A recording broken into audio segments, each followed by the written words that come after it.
Gente, o caso do Diddy só fica pior a cada dia que passa. Isso porque as notícias sobre o rapper não revelam só a podridão dele em si, mas também do ambiente que o cercava e das pessoas que se relacionavam com ele. Em abril desse ano, eu fiz 2 vídeos sobre o caso do Diddy aqui no canal, falando sobre as primeiras denúncias que vieram a público, feitas ainda em 2023, e explicando por que a casa dele estava sendo invadida pela Homeland Security, divisão da polícia americana que lida diretamente com casos de ameaça à segurança do país, como terrorismo, espionagem e tráfico humano. Na época dos meus vídeos, o Diddy ainda não tinha sido levado à justiça. A gente tinha essas acusações e a gente sabia que estava rolando uma investigação poderosa nos Estados Unidos. Pois muito que bem, a bomba explodiu na semana passada. O magnata da indústria do entretenimento foi preso, acusado, entre muitas coisas, de tráfico sexual, associação ilícita e incitação à prostituição. Eu vou contar tudo que a gente sabe sobre essa prisão e o que ela pode representar para as pessoas próximas ao Diddy. Gente, o Diddy inventa um monte de nome para ele. É Diddy, é P. Diddy, Puff Daddy, Sean Combs. Eu vou chamar só ele de Diddy, tá bom? Ele não merece o meu respeito de validar todos os nomes que ele escolheu ao longo da vida. É o Diddy. Quer entender o que é que tá acontecendo no caso do Diddy? Vem comigo que eu vou te explicar tudo, mas gente, antes, pelo amor de Deus, deixa um like nesse vídeo. Foi muito difícil produzir ele, eu tô há 3 dias lendo sobre isso e não é uma pauta legal, ok? Não é interessante ficar vendo vídeos e lendo histórias sobre gente que foi abusada, sobre criminosos, então a minha energia tá na vala, tá bom? Estou desgastado depois desse vídeo, mas se você deixar o seu like eu já vou me sentir renovado. Se inscreve também se você for novo aqui no Fefoverso, tem muito conteúdo de cultura pop, a gente fala sobre filme, série, fofoca, treta de Hollywood, tudo pra você ficar informado em cultura pop. E se você puder me seguir nas redes sociais, eu vou ficar muito feliz, tá bom? @fefocaires lá. Como eu tenho 2 vídeos longos aqui no canal sobre toda essa situação, eu não quero me prolongar muito no contexto, tá? Eu vou te dizer bem rapidinho e bem resumido o que aconteceu antes pra gente chegar onde estamos agora. O Diddy era um dos grandes nomes da indústria da música. Ele começou a construir o seu império ali na virada dos anos 80 pros anos 90. Ele foi descoberto por pessoas que tinham muito poder nas mãos, foi crescendo o seu nome em Hollywood como músico e produtor e, por sua vez, também foi responsável por descobrir e apadrinhar outros artistas, como o Usher, o Biggie e a Mary J. Blige. Com o tempo, o Diddy se tornou uma entidade em Hollywood, produzindo os maiores hits, amigo das maiores celebridades e anfitrião das festas mais comentadas da América. Antes da gente descobrir os horrores que aconteciam nessas festas, o mundo conhecia o estilo Diddy de farrear, era uma piada, era uma referência. O próprio Diddy abraçava essa ideia das festas dele serem muito icônicas e muito liberais. E aí, depois de algumas décadas de sucesso,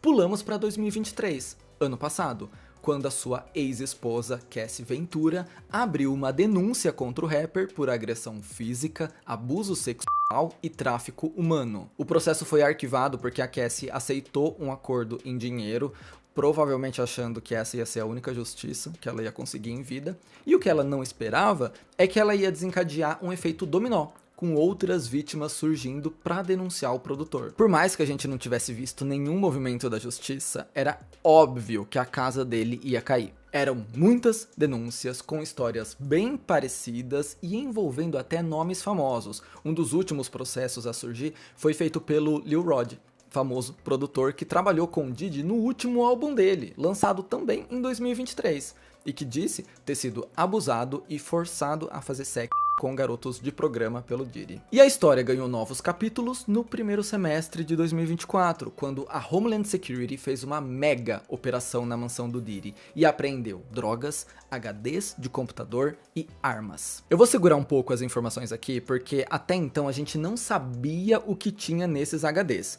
Agora a gente já sabe. Eu vou te contar quando a gente chegar na parte da prisão. Dá uma olhada aqui na minutagem. Outro capítulo dessa história veio algumas semanas depois, quando vazou um vídeo de uma câmera de segurança de um hotel, onde o Diddy aparecia perseguindo e espancando a sua então esposa, a Cassie Ventura. As imagens batiam 100% com um dos relatos daquele processo que ela arquivou, em que ela dizia ter sido levada para um hotel, obrigada a ter relações com garotos de programa enquanto o Diddy filmava e depois ter apanhado quando tentou escapar do quarto. E nessa semana, o caso ganhou um capítulo surpresa, que eu acho que ninguém estava esperando. Viralizou o depoimento de um criminoso que foi preso em 2018, depois de causar o terror num hotel lá dos Estados Unidos. O cara entrou no prédio, destruiu o patrimônio, trocou tiros com a polícia e foi preso. No depoimento, ele expôs tudo que ele sabia sobre o Diddy. Que? Fefo, qual que é a relação de uma coisa com a outra? Pois é, eu também não sei. E o policial que estava interrogando ele também não fazia ideia. Basicamente, ele diz no depoimento que fez o que fez no hotel porque ele queria chamar a atenção pro que ele tinha a falar. Sabe o Sean Combs, o Diddy? Eu tive relação com ele e com a esposa dele, a Cassie, muitas vezes. Eu era um escravo sexual, se você quiser usar esse termo. E aí o homem continua dizendo que tudo era filmado, tinha vídeo dessas relações, que o Diddy comandava o tráfico de drogas nos Estados Unidos. Na verdade, ele diz que a agenda do hip hop nos Estados Unidos é traficar droga. E que o Diddy tinha muita cocaína na casa dele, em pó e líquida, que eu nem sabia que existia, e que o esquema do Diddy era colocar essas drogas em avião e distribuir para o país. Na época, esse depoimento não foi para lugar nenhum. Gente, 2018, anos e anos atrás, bem antes da Cassie virar público e confirmar tudo isso no processo de 2023. E esse cara já tava ali, ó, premeditando a prisão do Diddy. E só agora a gente tá revisitando esse momento e dizendo, caramba, e não é que o cara tava certo? Bom, tudo isso culminou na prisão do Diddy, que aconteceu dia 16 de setembro em Nova York, sob as acusações de abuso verbal, físico e sexual, tráfico sexual, ameaça, coerção, associação criminosa para promover a prostituição, o trabalho forçado, o sequestro e a obstrução de justiça, entre outros crimes. Sim, eu citei tanto crime que você deve ter ficado perdido, e mesmo assim a justiça diz, entre outros crimes. De acordo com o órgão da justiça, o Diddy abusou, ameaçou e coagiu mulheres e outras pessoas ao seu redor para satisfazer os seus desejos sexuais, proteger a sua reputação e ocultar as suas ações, usando o império que ele construiu para atingir esses objetivos. O promotor Damian Williams revelou que o músico construiu um sistema baseado na violência, para obrigar essas mulheres a terem relações sexuais com garotos de programa sob efeitos de drogas e enquanto eram filmadas, e se ele não conseguia o que ele queria, ele basicamente partia para agressão. E aí ele conseguia de qualquer jeito. Sabe o que a Homeland Security encontrou na casa dele para sustentar todas essas acusações? Primeiro, muitos e muitos vídeos das freak offs, que é como ele chamava as festas dele, onde as mulheres apareciam sendo forçadas a usar drogas e a ter relações íntimas com profissionais. É dito no processo, inclusive, que o Diddy mantinha o silêncio dessas pessoas com dinheiro e com ameaças. Segunda coisa encontrada na casa do Diddy: armas e munição. Ah, eu esqueci de acender minha luz. Terceira coisa encontrada: mais de 1000 frascos de lubrificante que o Diddy usava nas festas da sua casa e dos hotéis que ele frequentava. Sim, mais de 1000 frascos de lubrificante para as freak offs. A justiça diz que o Diddy pedia para sua equipe de funcionários estocar esse lubrificante nos hotéis que ele ia. Percebe que eu mencionei agora a equipe de funcionários do Diddy? Pois é, o processo reforça que existia uma associação criminosa envolvendo seguranças, assistentes, camareiros, cinegrafistas. Sim, porque os abusos não eram filmados com uma TechPix, não. Tinha câmera profissional, tinha iluminação profissional. É muito provável que mais nomes surjam em breve, principalmente dessas pessoas que trabalhavam na casa do Diddy. Enquanto isso, do outro lado da história, o advogado do Diddy disse que ele não tinha nada a esconder e estava decepcionado com a decisão da justiça, porque esse processo era um processo injusto, visto que o Diddy tinha colaborado com todas as investigações até aqui.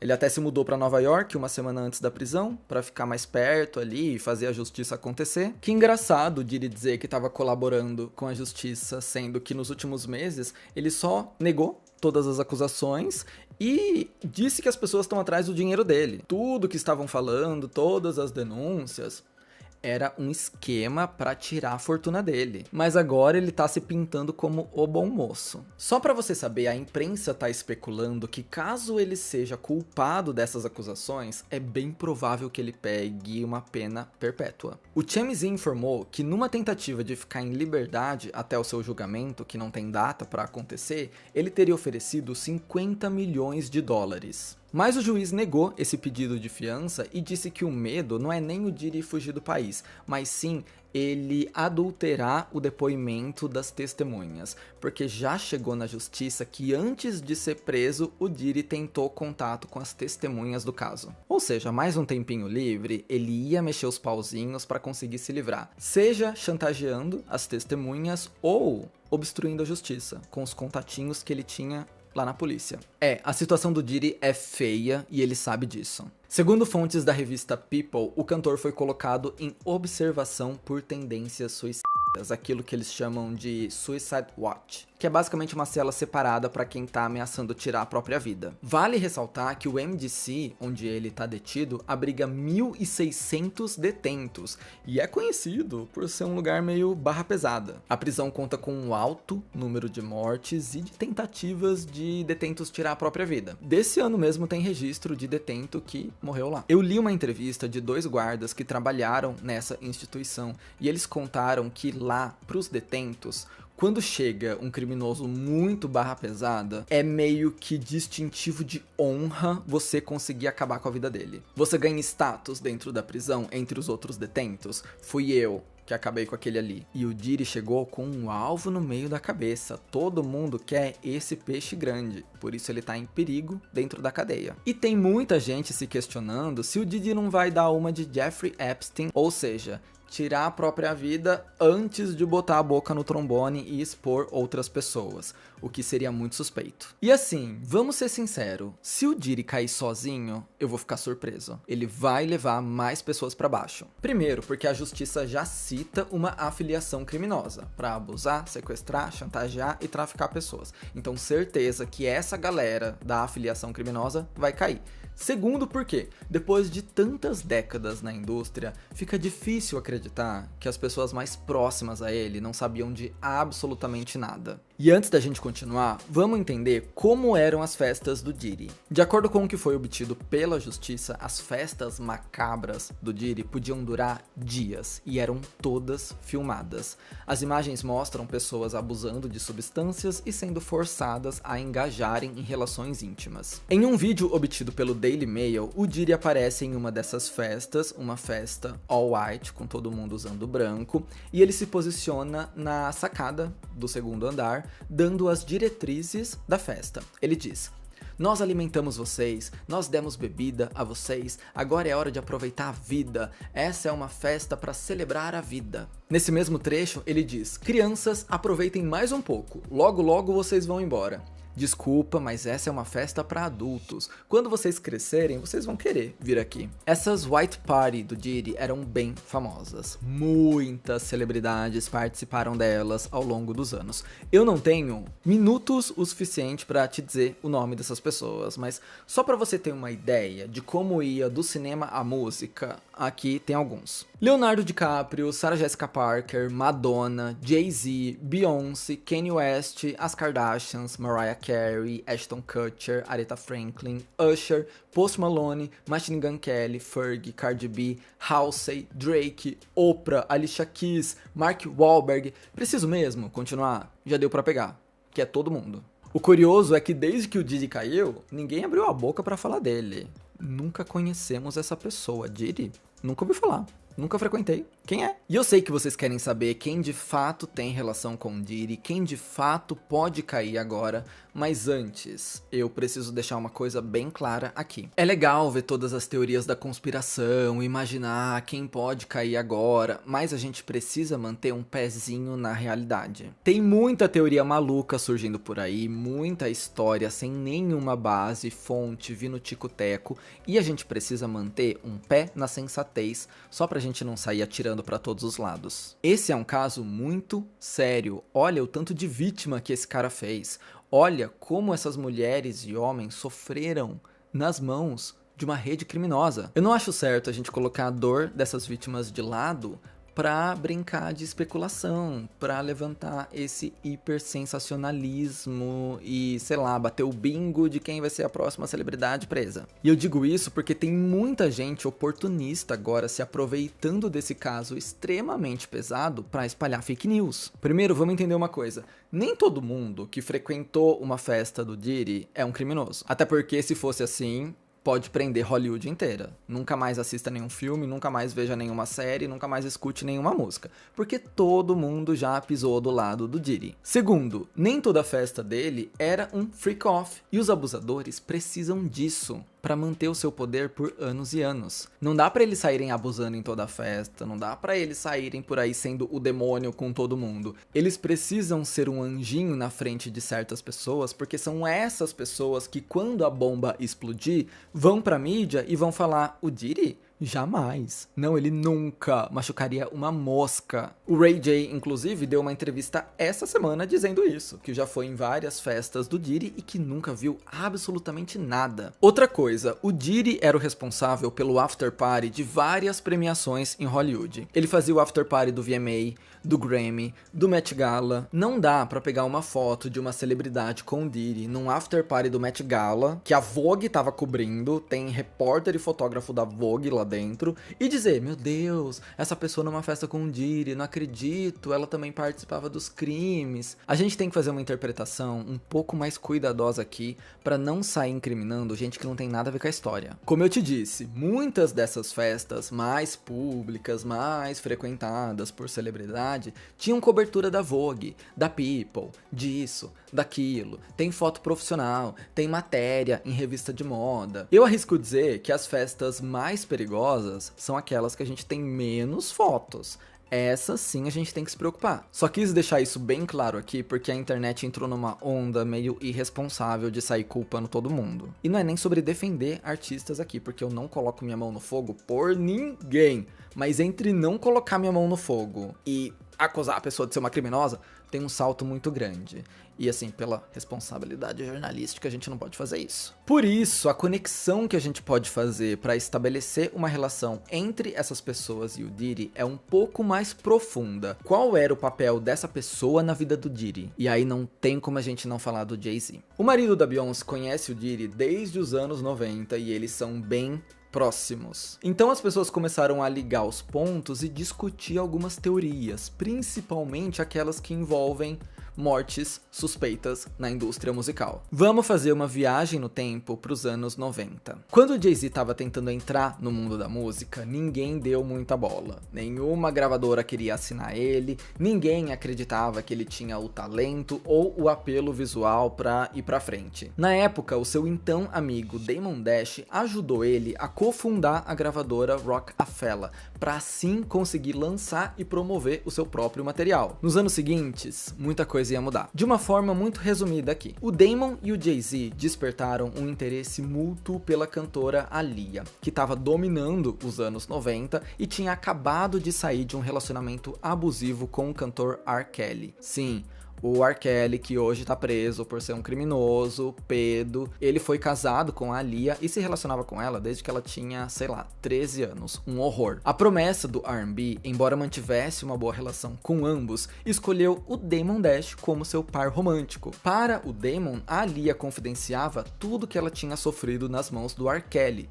Poucas pessoas sabiam disso, ela nunca tornou nada público, mas o Jay-Z, que fazia parte desse círculo íntimo, também sabia. Eis que, em um acidente muito suspeito, a Aaliyah morre numa queda de avião em 2001. Tudo em volta dessa morte é uma bagunça. A Aaliyah tinha gravado o clipe de Rock the Boat nos Estados Unidos, mas por algum motivo a produção não tinha achado bom o suficiente e pediu para que ela fosse para as Bahamas gravar mais cenas. Na volta, o Lenny Kravitz mandou um jato particular buscar a diva do R&B. E por algum motivo misterioso, apenas a equipe da produção voltou da viagem no jato. A Lia pegaria outro voo junto com o equipamento de filmagem que estava causando sobrepeso na aeronave e preocupando todos sobre a segurança dessa viagem. A cantora estava tão nervosa e insegura de entrar nesse avião com sobrepeso que ela precisou tomar um remédio da sua equipe para ficar mais calma. De acordo com um dos funcionários que estava carregando as malas até o avião,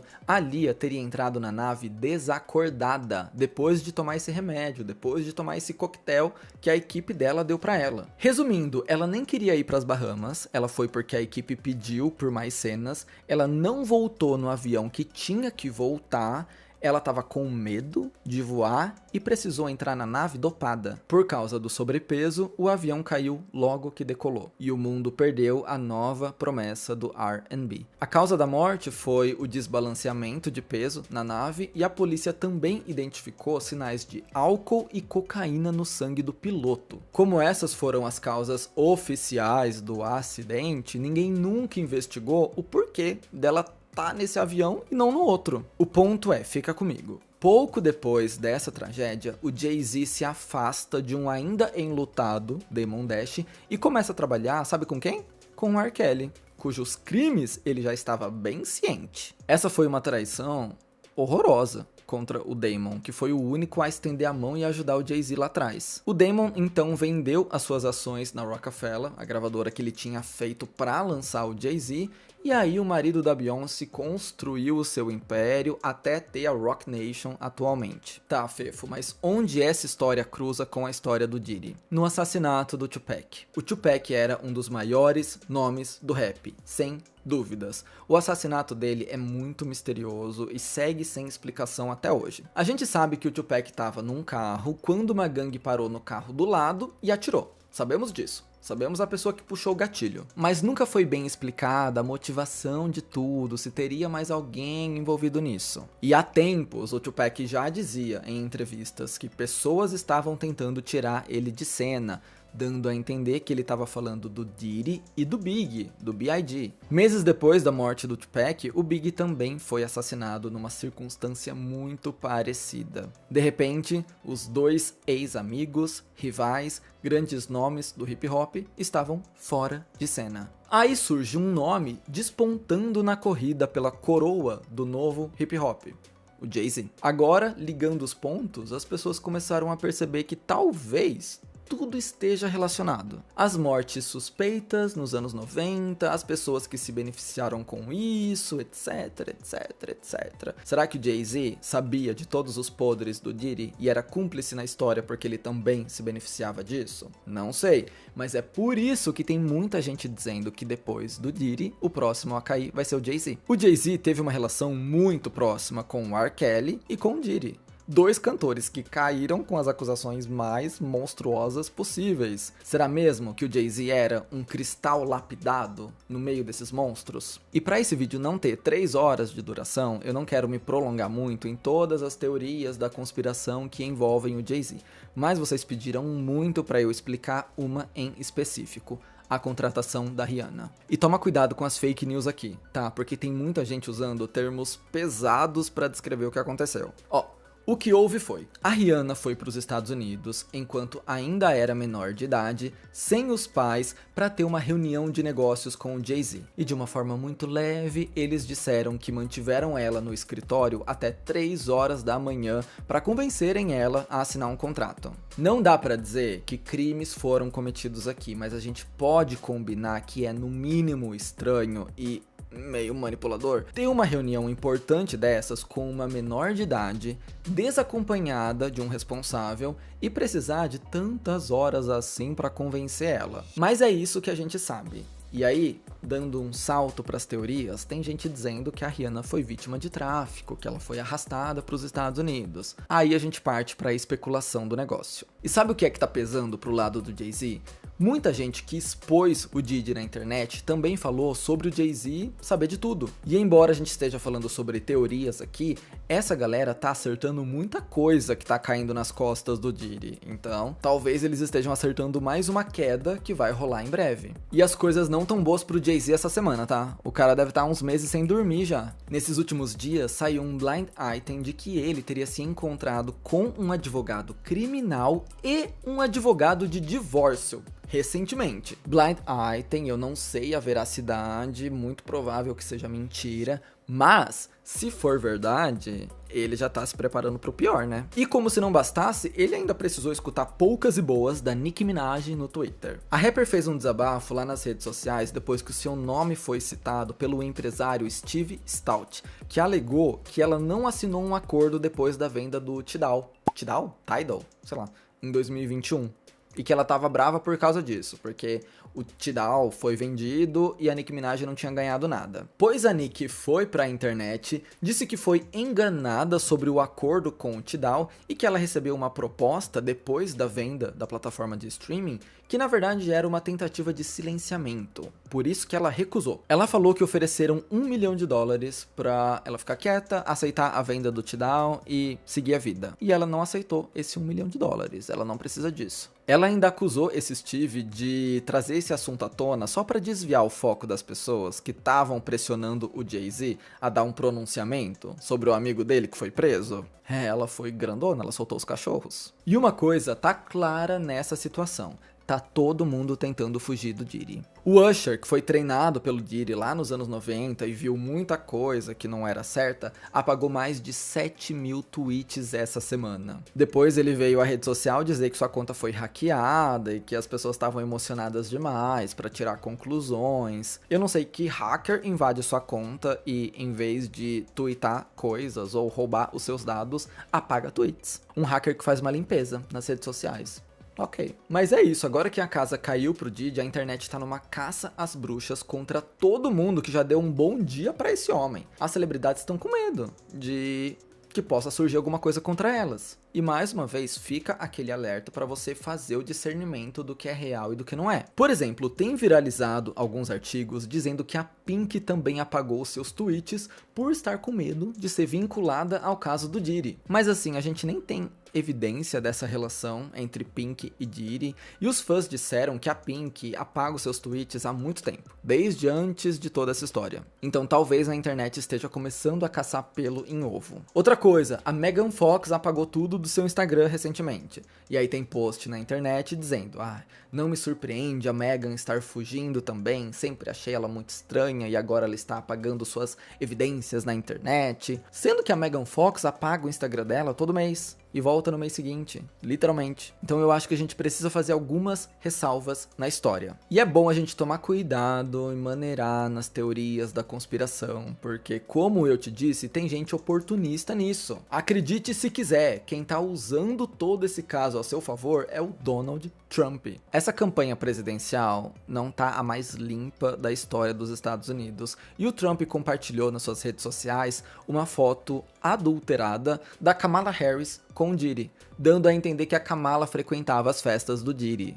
Gente, onde chegamos? A imagem não é real, a Kamala tá com um apresentador de TV na foto, e assim, quem tem 200 fotos com o Diddy é o Donald Trump. Qual que é o sentido dele acusar a Kamala com uma foto falsa, sendo que ele tem 1 milhão de fotos? Gente, não entendi essa. E de fato, os dois candidatos já interagiram com o Diddy de forma pública. Primeiro porque em 2020 o Diddy fez uma ação na época da pandemia, e aí a Kamala agradeceu ele publicamente. E o próprio Trump já disse no programa do Jimmy Kimmel que o Diddy era amigo dele, e ele usou a palavra amigo. Então, sei lá. É por isso que eu digo que tem muita gente se aproveitando de um caso sério, de vítimas que ainda não viram justiça, para fazer marketing pessoal, ou para difamar alguém que sempre teve algo contra. E só pra gente concluir, outra teoria que tá dividindo a internet tem relação com a ex-esposa do Diddy, a Kim Porter. Lembra que em volta do Diddy tem muitas mortes suspeitas? Pois é, ele e a Kim tiveram uma relação de idas e vindas por muitos anos até finalmente se divorciarem em 2007.